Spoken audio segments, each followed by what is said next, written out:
I hated school. I really hated school. I hated school generally, right?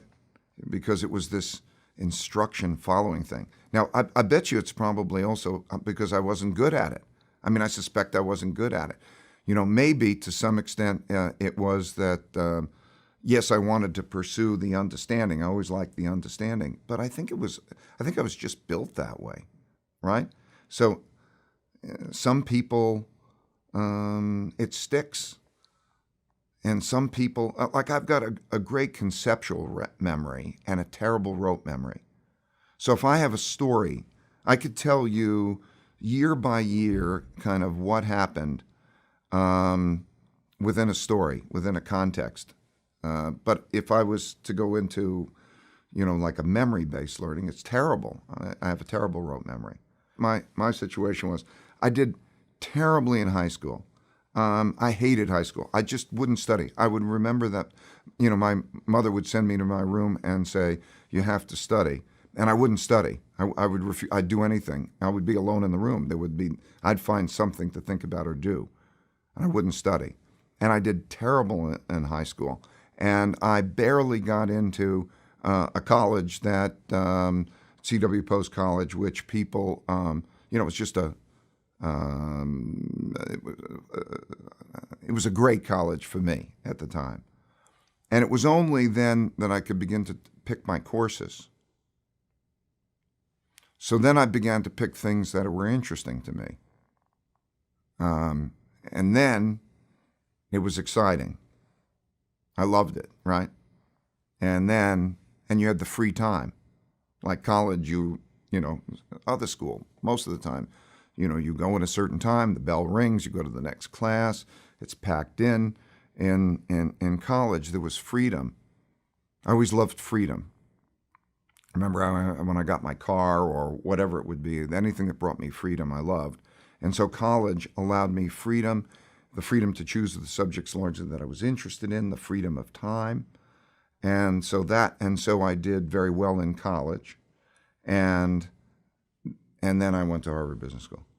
In the summer between college and going to Harvard Business School, I clerked on the floor of the stock exchange, which was in 1971 when there was the monetary system breakdown, and which was an unbelievable experience.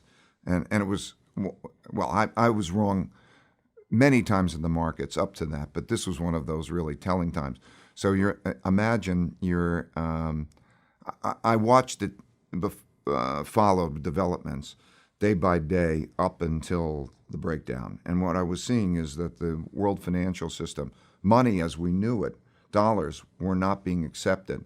We had large debts around the world, and these dollars were not being accepted, and a big crisis. And it came to head on August 15th, 1971, when I was clerking on the floor of the exchange.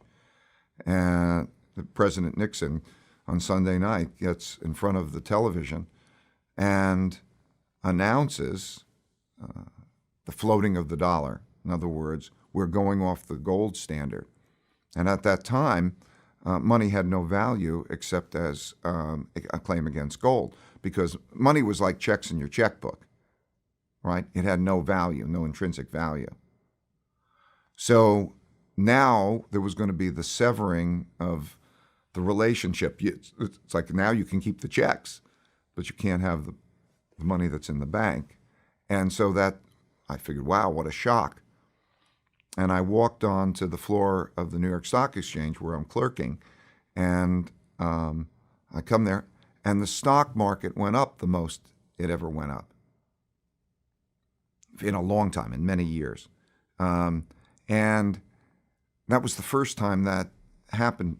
And I said, I wasn't prepared for the fact that this was a currency devaluation. People at the time, none of us, really understood the relationships because it never happened in our lifetimes before.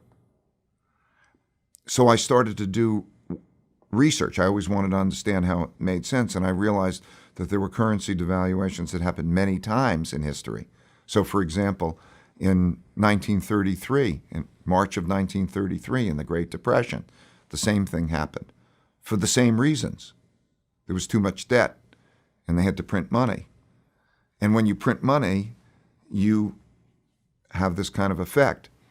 And these experiences then, all through my development, I found that there were many things that had never happened in my lifetime before, or the lifetime of the people that I was operating with, the marketplace. The people in the market mostly were very, very much responsive to their experiences, particularly their more recent experiences. So it was a pattern that I would see of surprise. We would be surprised because we were stuck in our presumption that our recent experiences were going to continue.